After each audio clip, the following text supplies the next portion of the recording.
I guess I'll start and just say, again, Nadine, we're all very, very anxious to hear the data on, and disappointed you won't give us a sneak peek. Me too. But, so do you, do you really foresee a redesign or some change in the protocol without, Yeah, so I mean, I think if the goal of the pilot again is really trying to figure out this 30-minute delay, and if we can get that question answered, that's going to be the first major change in the protocol is standard of care, which is door-to-balloon approach versus one of these two arms of the study, and so that'll be the first major change. I think for the rest of the trial design, it's fairly similar in terms of the types of patients we're enrolling. I think that there are going to be I think all of us actually should weigh in on what are some of the potential subgroup pre-specified analyses that should be done. You guys have already mentioned, some things that would be rational, like looking at TIMI flow, looking at, the size of the MI and some of the clinical criteria, hypertension. There are so many things that we could explore. But the goal of the pilot was to inform the pivotal. So that was the idea. So probably just can explain me again why you thought about these 30 minutes unloading. Why is this so important? Why that was included? I mean, honestly, as an interventional cardiologist, I thought, okay, bring the pump in as soon as you have unloading. Try to open the vessel, even you don't know whether you can open it immediately or not. So why it is so important that you thought that an unloading period is so important that it was a standard in the protocol?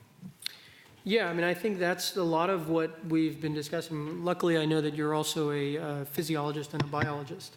So the idea is that, while we have the immediate urge to reperfuse, as you saw from a lot of the science today, we believe that delay actually triggers changes in the coronary microcirculation that are beneficial. We think that it changes the myocardial biology, that it changes the mitochondria. And so that's where I think, that's a very disruptive concept, that you would actually change all of that in 30 minutes, and that's sufficient to attenuate reperfusion injury. If I may add something to that, I think there has been a lot of study in animal models years ago regarding conditioning, post-conditioning, preconditioning, where investigators have either dropped oxygen tension, dropped blood pressure, dropped flow, immediately 5 minutes before reperfusion. And this was enough. I mean, this 5-minute time during the end of ischemia to protect against reperfusion injury, suggesting that the mechanism was not that much during the ischemic delay period, but at reperfusion. So this would argue against waiting 30 minutes, but it has to be proven in humans, I agree. Correct. So I think if you are going to wait 30 minutes, I think as we discussed earlier today, I think there's a lot you can do during that 30 minutes to even further improve the protection of the heart. And, one would be to use hypothermia, which we know the cardiac surgeons have been doing for years. But if you get the temperature of the heart, and you could do this regionally with retrograde coronary sinus treatment, if you get the temperature of the heart down from 38 degrees down to 32 degrees, you will reduce infarct size. That's been shown again and again. And this might be an opportunity to do that. Beta blockers, I think, would be important, and I think those ought to work. And then also, you could do remote ischemic conditioning, or it would actually be kind of per-conditioning, which is very benign, very, very low risk, with simply inflate a blood pressure cuff for 5 minutes and then deflate it and repeat 3 or 4 times. And, there's a paper by Botker's group that showed that if you do that in the ambulance on the way to the hospital, that you will reduce infarct size and improve salvage index. So, there's a lot you can do in that 30 minutes. I think this will open the door to a lot of studies, but we're not prepared for like a multifactorial design when we're going in just to prove the initial concept that this therapy works. But I think the concept that I have for the 30 minutes is, I look at it differently. We're preparing the heart for the assault of reperfusion, because there is some element of that. I mean, we don't think of it that way, but we all know what it's like with slow flow and microvascular obstruction. So there are physiologic and metabolic changes that seem to be occurring, and we picked 30 minutes, I think, because, you know, this is translation of some science. We had to just start from somewhere. But I think the case selection is going to be key, and I think that's what we're going to learn from the study. And I think the other aspect of it is not to belittle it. I mean, we're putting a 14-inch device in. And I think the good news is that the timing of this will have a very nice large vessel closure device in Q1 with the MANTA device. That'll also really resolve a lot of the logistical. Do you pre-close? Can you leave it longer? And I think this aspect of the study will be vastly simplified.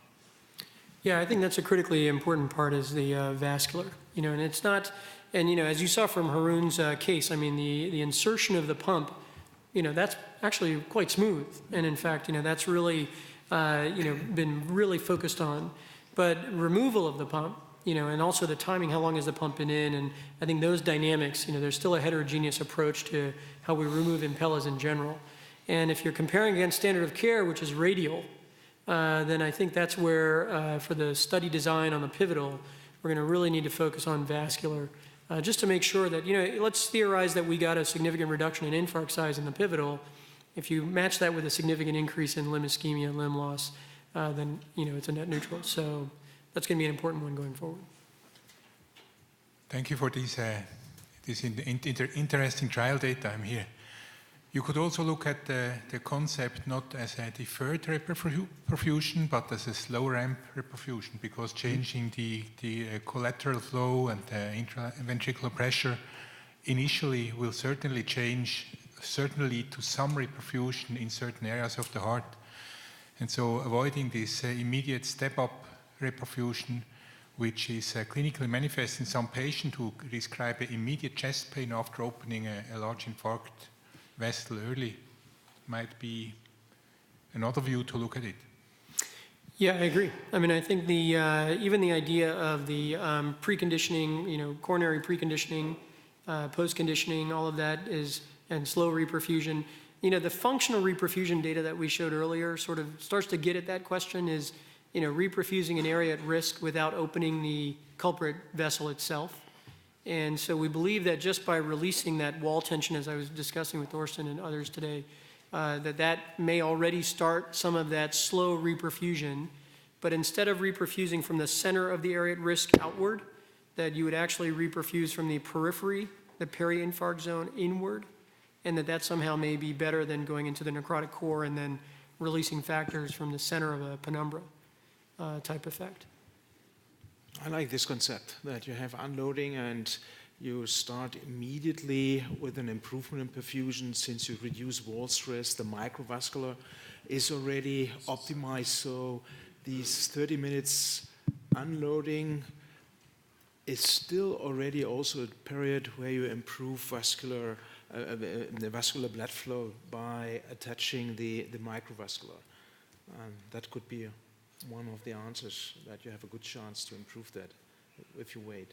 Yeah, one of the questions that I think will also come up is, you know, just looking at Haroon's MRI images, you know, if you notice the infarct was really isolated to the subendocardium and didn't really penetrate to the epicardial surface. So, you know, we may also be getting to a point where we start introducing the concept that it's not just about the quantity of the infarct, but it's about the quality of the infarct.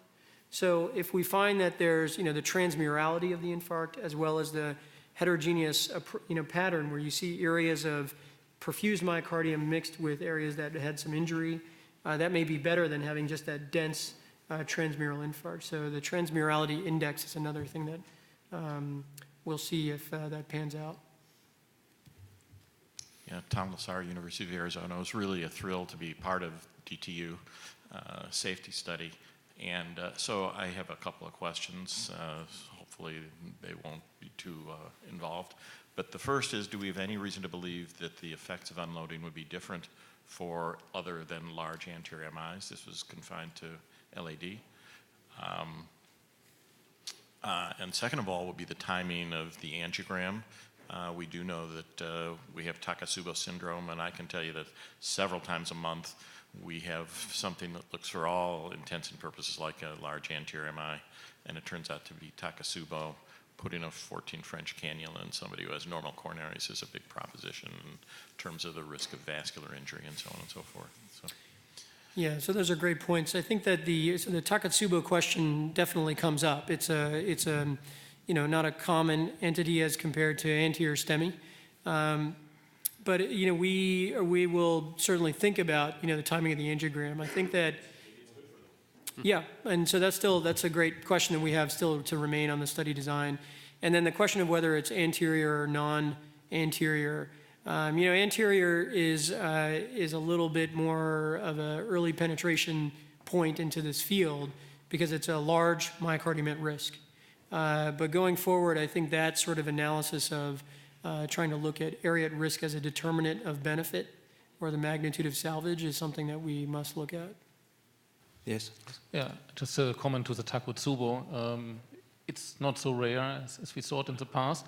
I agree absolutely, but it's a very good example because unloading is more or less pathophysiologically ideal component for treating Takotsubo. So you're not treating a large anterior MI, but you are doing the right thing by unloading the Takotsubo cardiomyopathy. So that'll be a sub-study. Hopefully not. Hopefully not. But Navi, may I ask you, because you just brought that up, you said that in anterior, it's clear for you what to do. So what would you do if you have a large inferior myocardial infarction where also volume dependency is important and you also have to feed the pump? So how do you think that does I think that's gonna really change the way we operate. So it is possible if you postulate that going forward, imagine all the great stuff happens and DTU pivotal is positive. The question of isolating it to just anteriors, I think it would be silly to not investigate beyond just anterior MI. It really depends though. I mean, I think at the end of the day, if we had a better way of adjudicating myocardium at risk, irrespective of the coronary culprit, that would be the best way to do it. So in those large, dominant RPL branch, which take out the entire circ, or in the left dominant cases, I think that's where you really may get, a prox circ would be just as bad as having a prox LED. But certainly for the trial design, I think we're gonna end up focusing on anterior STEMI just because of the ability to adjudicate, and also the historic comparators are there for other trials. Well, if there's anything we've learned in 20 years of infarct sizing is that you have to start with the anteriors. I mean, the non-anteriors just mix it up, and there's such a discrepancy in infarct size. If that's going to be a primary driver of your endpoint, you have to stick to anterior. Yeah. So if I summarize, you say that with an inferior myocardial infarction, you think this is not the right time to do that? Correct. Okay, that was If this is a positive, we'll open a lot of doors here. We'll have Timmy 9, like DT9. I agree. I think that, however, it's important. It's clinically important that you say that under these conditions, from that what we know today, you focus on anterior, which makes sense. I think there's less risk. That is, however, still an important take-home message. That was a question. As you think about the next protocol, you realize you're introducing a paradigm shift, and we've found in the last few years with the use of Impella that's not been easy. You sort of have to keep it simple. What are your thoughts about the next step as you think about rolling it out into clinical care? I mean, the next step in terms of rolling out the pivotal? Think about your next protocol. Whatever you do in your next protocol is likely to guide how you're going to roll out this concept if it's positive. Got it. And getting users to change their practice is not easy. Have you thought about that as you think about the trial in the future and how you can actually provide data that will get people to incorporate this in their practice? Well, I think you just said the word there. I mean, it really boils down to data.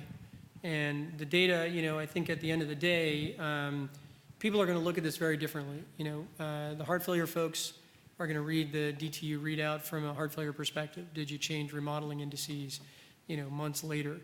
Did you move the dial on one-year heart failure hospitalization? And I think, some of the stuff we heard from Jim Udelson earlier really hits home at that point of the inability to use surrogates to predict easily those late-term readouts. The interventionalists are going to look at it from a totally different perspective as well. They're going to look at safety, feasibility. Radialists are going to be a big part of this, and I think leaving the door wide open to the benefits of radial in the unloading population will be very key. So I think that, no matter what angle you look at it, the only thing that's going to move the dial is data. And all of this preclinical work is really designed to just be the foundation for the next clinical trial.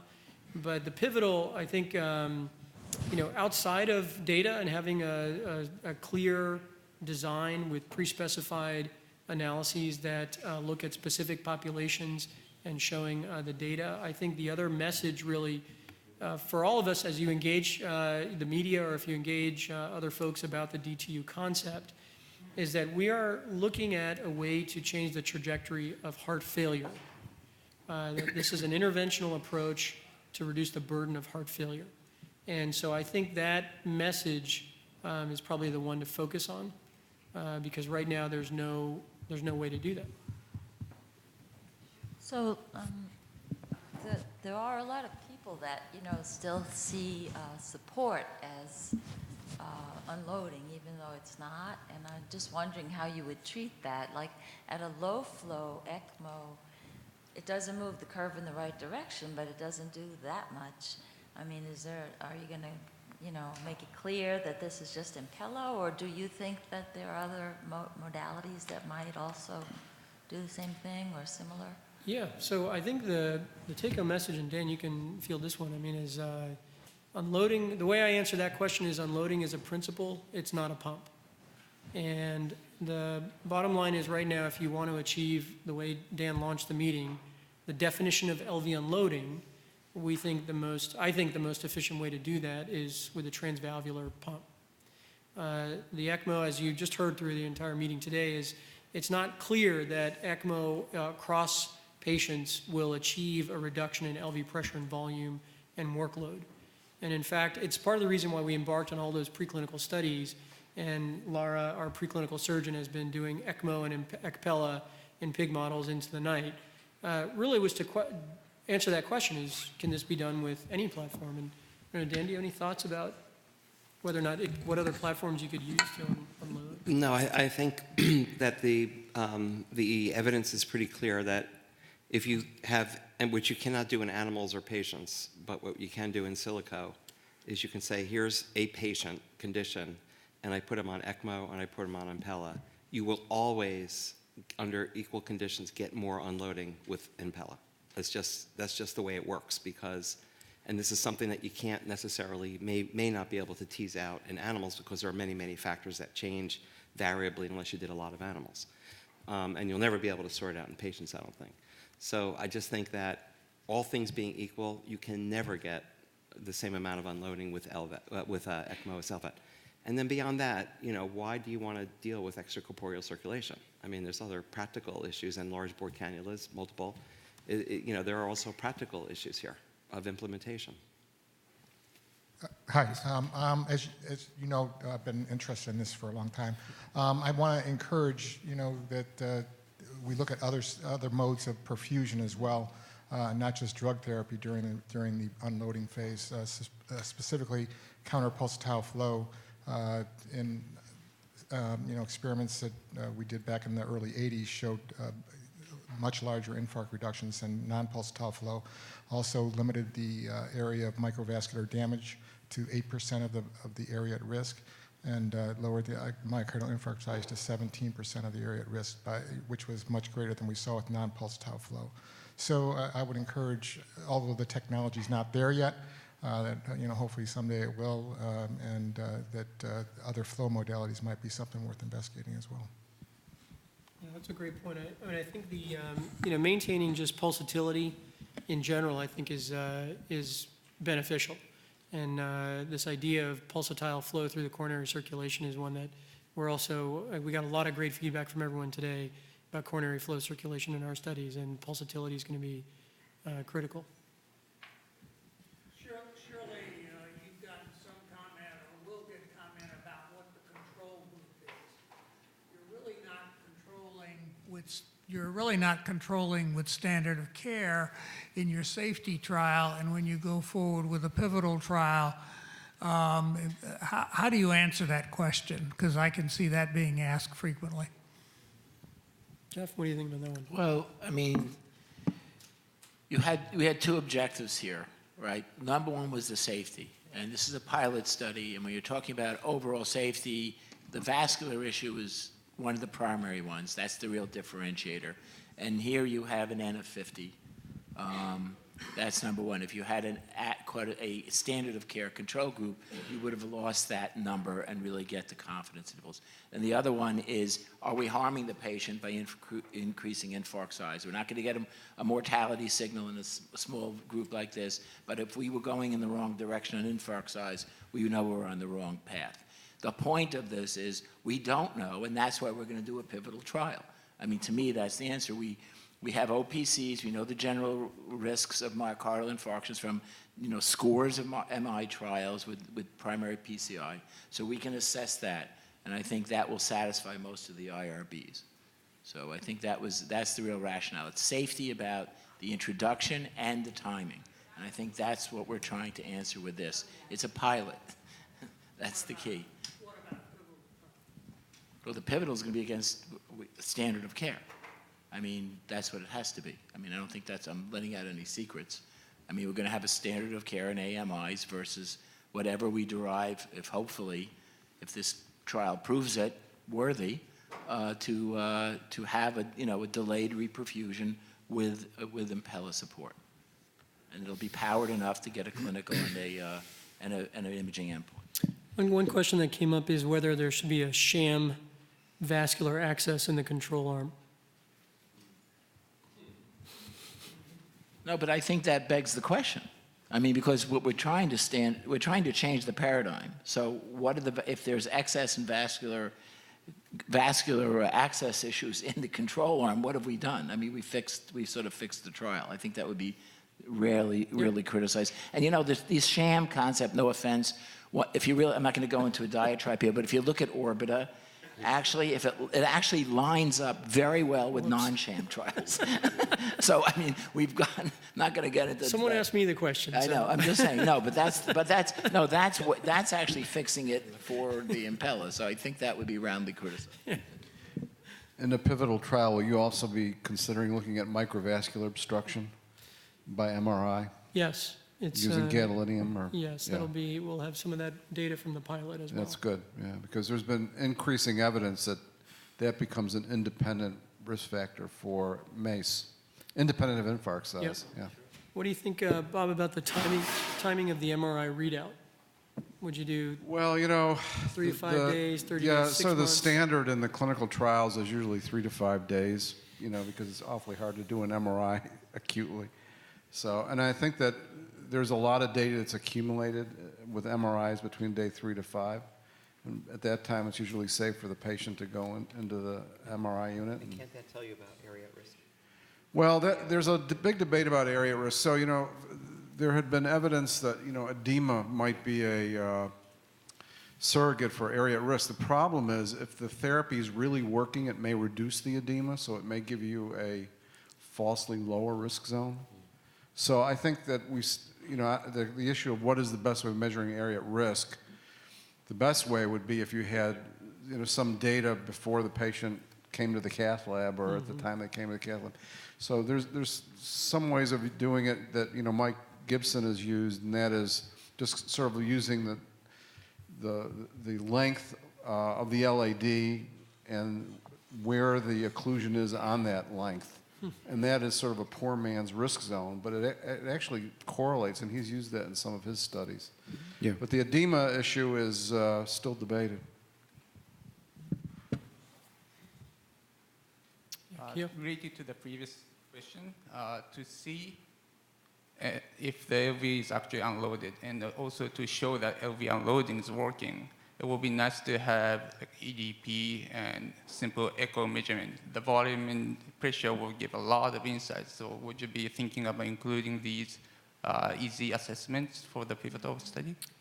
Yeah, so we also debated for the pilot design around a right heart cath using hemodynamic data, I think to Mike's question about are you actually unloading, it is possible, I guess, that with the upcoming Impella design with the optical sensor to be able to measure LV pressure. There's also a number of things in development that I'm sure could help as surrogate indirect measures of unloading. So I do agree with you 100% that the more we can confirm we are unloading, it may be, as both of you are pointing out, that the magnitude of unloading is sort of a dose response that you might see. And then if we're not unloading, we're going to have a large standard deviation on the result on the infarct size. Dan or Naveen, I had a question. It's not in necessarily designing the trial, but do you think, we didn't talk much about it today, but what about the right side? And do you think you'll have the same, difference in physiology of the RV, vascularity, muscularity? But if we take the same approach, that's the #1 indication for Impella RP globally is AMI. Do you think we'll get the same outcome or improvement? Is there an exclusion for right-sided failure clinically, like there was in the shock trial? Well, they can't be in cardiogenic shock. Right. Right. So if the right-sided failure is bad enough, then no, we would exclude them. Yeah. Well, I don't know exactly how to answer it, but every #1, what we've seen in multiple studies is it's very hard to clinically judge right-sided mechanics without a right heart cath, and that every study in chronic and acute heart failure that has elevated CVP, patients do worse. So without a right heart cath, I'm not sure how you would get to this. No, I'm more so asking, though, right-sided support and right-sided AMI, RCA AMI, will you get the same benefit? Oh. Not in that trial, the left-sided trial, but in moving forward, pivotal trials, positive, do something else, will we get the same result or potential same result on the right side with an RVAD in a RCA infarct, with the differences in RV physiology? I think, just the natural history of RV infarct is a bit different, right, from LV, with a lot of spontaneous recovery of RV function, the thinner wall, the little bit more perfusion from the ventricle directly. But it could potentially even...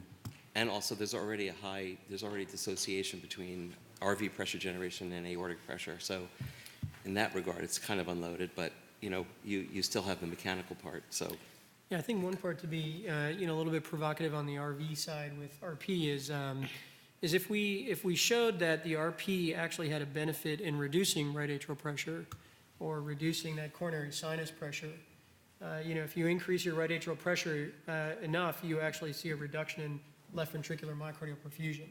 So the benefit of a potential RP approach would be to drop the RA pressure, drop the coronary sinus pressure. You've got the Impella in on the left side. You've reduced the LVEDP and you're sustaining your mean arterial pressure. That transcoronary gradient that Keogh's using for exosome analysis, may actually start to, again, favor global myocardial perfusion. But I think that would be in those select cases where the right atrial pressure is elevated, and so bringing it down, there's always that question of, do you get more bang for your buck with a bipella? And you're talking about an isolated RV. He's talking about isolated, but isolated RV. And that's interesting as well, though, the bipella. Yeah. Dr. Caprez, you included in your trial the patient who reached the door of the hospital less than 6 hours, right? If it takes much more long time to reach the hospital and the myocardium has exposure to the hypoxia more long time, should we take the same strategy, or should we put the priority to the unloading more than the reperfusion? I think it's a great question. I think that the longer duration of ischemic time, total ischemic time, reduces the potential likelihood of myocardial salvage on one hand, but also increases the risk of worsening heart failure and cardiogenic shock. So I think if you are, I do think that the longer someone stays in a ischemic time, you're going to be putting the Impella in mostly for hemodynamic support at that point. There's always that possibility of getting whatever residual myocardial salvage you could. So in that group of 6 to 12 hours of chest pain, I think that there's still, in my opinion, there's probably still benefit to unloading, but the readout may not be as clear on the myocardial salvage for infarct reduction, but would be mostly around hemodynamic benefit, especially if it's an anterior that's been occluded for 6+ hours. Great. So I think we're going to get ready for our closing comments. Why don't we start with Jeff, and then we'll go down the panel. So closing comments for ACURE number 3. Well, I think that the fact that we're here talking about a clinical trial in the 3rd year of this, based on some novel preclinical data that you've been doing just for like, 4 years, I think is astonishing in terms of the bench, the bedside, and the power of this type of collaboration with, as a clinician, as a trialist, and not a basic scientist, my exposure to understand why I'm doing something, this is phenomenal. I feel I'm back in med school, which is, by the way, a good thing. But one thing I want to comment on this whole trial, though, just in closing, is, someone who's been involved in the PAMI trials, we haven't moved the needle since PAMI. And that's what we have to keep, I think, the perspective. With all the data and the studies I read as a fellow from you going on for the last 20 years, we just have not moved the needle. This is the opportunity to move the needle, and this is the first really palpable advance that we really can see in STEMI care, because reducing infarct size, patients are coming too late for the primary angioplasty to make a difference. And this whole door-to-balloon concept between you and me, I'm not saying it's a fraud, but the billions of dollars that have been spent moving from 120 minutes to 90 minutes, which we could have predicted would have not reduced mortality, and it didn't. Better spent on other things, and this may be a better way to spend that kind of money.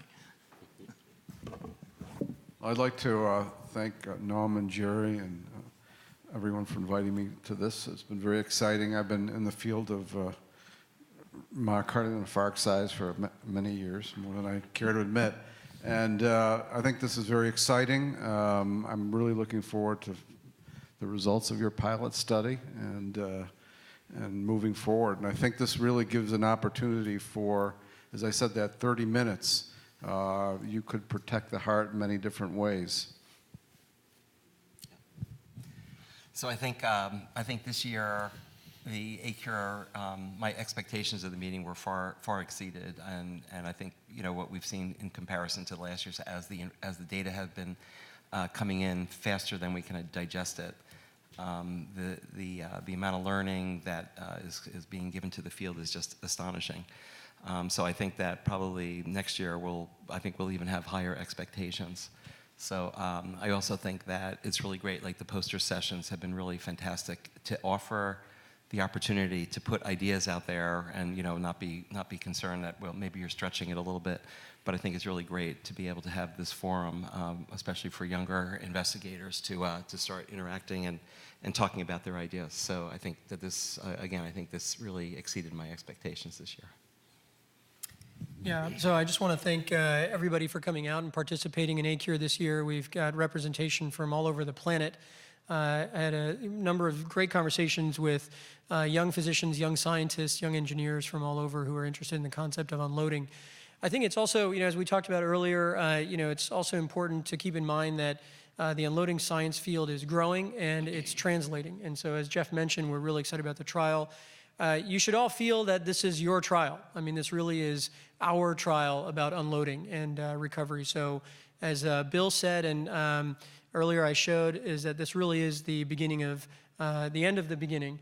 And we look forward to much more investigation. And please do spread the word about ACURE. We'd love to see more science. I think, again, we're going to get feedback from all of you and then try to keep the level of the science as high as possible. And that comes by all the faculty and the fellows and the participants spreading the word about this meeting. And we'd like to see more rigor in the science and more debate. And so we'll introduce that as ACURE continues to evolve. So thank you for your support and participation. Yeah, it becomes more and more difficult when you are on the wrong side of the line, right? So I'm very happy that I'm not in your chair. So, however, I would like to state, Impeller and unloading started for circulatory support.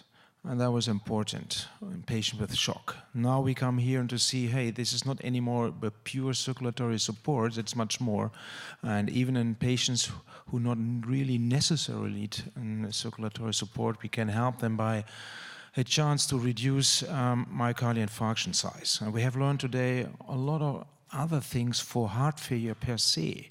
And I think that is something, while I hope that can be seen in the next, or probably the several next AQ meetings, how these concepts can be translated for heart failure treatment, and not anymore as a circulatory support, but as a disease-modifying approach.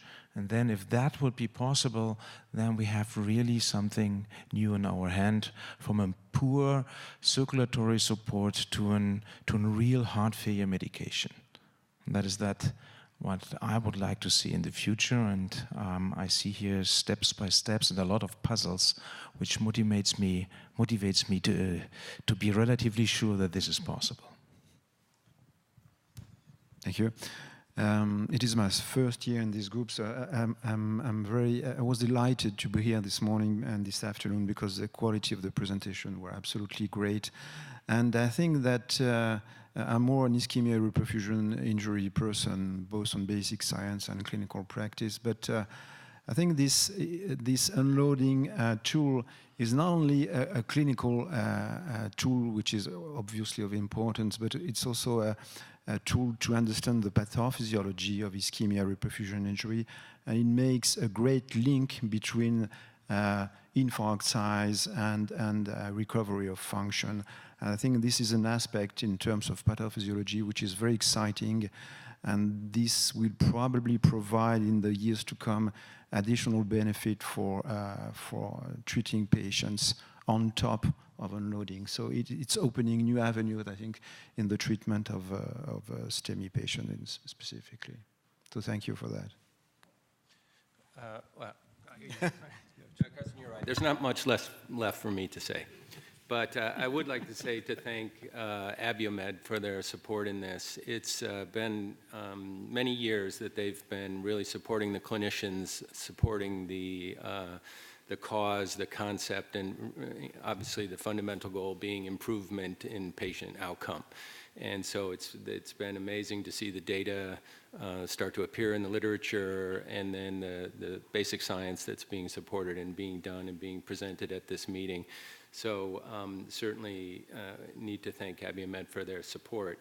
As a cardiac surgeon, I'm a little disappointed in I think the representation in the data here from the cardiac surgery side. So this meeting certainly gives me, from the surgical perspective, how I can translate this to the cardiac surgical world, because certainly we can. And hopefully at the upcoming meetings, there'll be some more data from the cardiac surgical side. But lastly, I see they keep flashing the sign to remind you to join us in Paris next year. So I didn't want to bash Chicago this morning, and Nir, I knew, took offense to that. But Paris may be a little bit more fun. I don't know. Hard to say. But anyway, thanks everyone again for coming out, and it's really a pleasure and honor to be part of this and participate in, and it's really exciting. I look forward to the future.